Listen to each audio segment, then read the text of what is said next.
I don't think we can ever really separate the political climate and the artist because everything is constantly influencing us.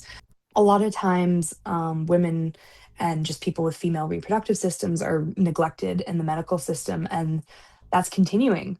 And two, just in the climate with, I find that it's becoming a lot more conservative about the female body, and we're kind of going back in a lot of ways.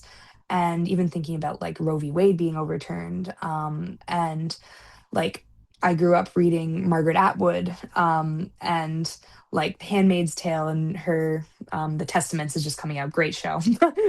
Highly recommend watching that. But I think about like all the different issues that are coming and how I'm growing up into a society that seems to be reverting, especially with like um even just LGBTQ rights and the book bannings, and in Alberta, if you think about that.